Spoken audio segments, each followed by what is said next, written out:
Money in the bank 2025-এর জন্য কিন্তু WWE এখন পর্যন্ত 4টি ম্যাচ অফিসিয়ালি অ্যানাউন্স করে দিয়েছে। তো ফাইনালি গিয়ে আমরা মানি ইন দ্য ব্যাংকে মোট 4টি ম্যাচই কিন্তু দেখতে পাবো। প্রতি বছরই কিন্তু আমরা মানি ইন দ্য ব্যাংকে 4টি ম্যাচই দেখতে পাই। তো মেন্সদের মধ্যে দেখতে পাবো আমরা একটা ল্যাডার ম্যাচ, ওমেন্সদের মধ্যে দেখতে পাবো একটা ল্যাডার ম্যাচ, মেন্সদের মধ্যে দেখতে পাবো একটা ট্যাগ টিম ম্যাচ এবং কি ওমেন্সদের মধ্যে দেখতে পাবো একটি ইন্টারকন্টিনেন্টাল চ্যাম্পিয়নশিপের জন্য একটি ম্যাচ। তো মানি ইন দ্য ব্যাংক 2025-এর জন্য সর্বপ্রথম যে ম্যাচটি অফিসিয়াল হয়ে গিয়েছিল, যা আমরা দেখতে পেয়েছিলাম স্যাটারডে নাইট মেইন ইভেন্টে John Cena and Logan Paul versus Jey Uso এবং কি কোরিয়ার্সের মধ্যে আমরা দেখতে পাবো একটা ট্যাগ টিম ম্যাচ, যে ম্যাচটি কিন্তু হতে চলেছে মানি ইন দ্য ব্যাংকের মেইন ইভেন্টে। তো এই ম্যাচটিতে আমার মনে হচ্ছে কোরিয়ার্স এবং কি জে উসো এই ম্যাচটিতে জয়লাভ করতে সক্ষম হবে এবং কি কোরিয়ার্স নিজে কিন্তু জন সিনাকে পিন করে হারিয়ে দিতে পারে এই ম্যাচটিতে।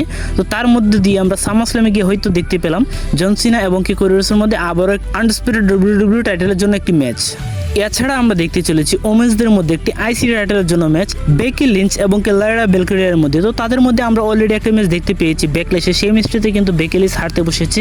WWE আরো স্টোরি টানার জন্য কিন্তু মানি ইন দ্য ব্যাংকে তাদের মধ্যে আমরা আবার একটি ম্যাচ দেখতে চলেছি।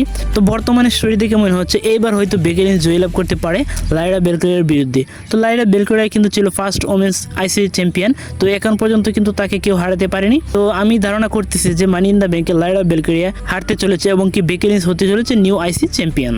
এছাড়া আমরা দেখতে চলেছি মেন্সদের মধ্যে একটি 6 ম্যান ল্যাডার ম্যাচ, যে ম্যাচটিতে অলরেডি কোয়ালিফাই করতে সক্ষম হয়ে গিয়েছে সোলো সিকাও, এলএ নাইট, পেন্টা এবং কি সেথ ফ্রিকেন রয়েছে। তো সামনে র এবং কি স্ম্যাকডাউন এপিসোডে আমরা আরো দুটি নাম কিন্তু জেনে যাব অবশ্যই। তো সেখানে আমরা 6 জনের মধ্যে একটি ল্যাডার ম্যাচ দেখতে পাবো এবং কি সেই ম্যাচটিতে আমার মনে হচ্ছে কেন জানি এইবার হয়তো আমরা দেখতে পাবো সোলো সিকাও এই ম্যাচটিতে জয়লাভ করতে সক্ষম হয়ে যাবে। তবে বর্তমানে যারা কোয়ালিফাই করেছে তাদের মধ্যে সবচেয়ে বড় নাম কিন্তু সেথ ফ্রিকেন রয়েছে। তবে আমার কেন জানি মনে হচ্ছে মানি ইন দ্য ব্যাংকে আমরা অবশ্যই দেখতে পাবো সিএম পাঙ্ক অথবা সেমিজিনের ইন্টারফেসের কারণে সেথ রলিন্স হয়তো মানি ইন দ্য ব্যাংকটি জয়লাভ করতে পারবে না। সেখানে হয়তো আমরা দেখতে পাবো সোলো সিকাও মানি ইন দ্য ব্যাংকটি জয়লাভ করতে সক্ষম হয়ে গেল। এছাড়াও আমরা দেখতে পাবো ওমেন্সদের মধ্যেও একটি 6 ওমেন ল্যাডার ম্যাচ। তো ওমেন্সদের মধ্যেও কিন্তু অলরেডি 4 জন women superstar already money in the bank ladder ম্যাচে কোয়ালিফাই হয়ে গেছে, আর মাত্র 2 জন সুপারস্টার বাকি রয়েছে, তাদেরকে আমরা পরবর্তী র এবং কি স্ম্যাকডাউনে দেখতে পাবো। তো এখন পর্যন্ত যারা মানি ইন দ্য ব্যাংকে কোয়ালিফাই করতে পেরেছে Rhea Ripley, Alexa Bliss, Roxanne Perez এবং কি জুলিয়া। তো রক্সিনি পেরেস এবং কি জুলিয়া কিন্তু সবে NXT ব্র্যান্ড থেকে র এবং কি স্ম্যাকডাউনে ডেবিউ হয়েছে।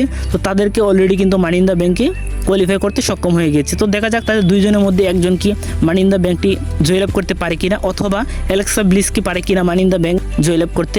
তো ওমেন্সদের মধ্যে যে সকল নামগুলো রয়েছে তারা কিন্তু সবাই সমানে টক্কর হতে চলেছে। কে মানি ইন দ্য ব্যাংক জয়লাভ করবে সেটা কিন্তু এখনো কিছু বলা যাচ্ছে না।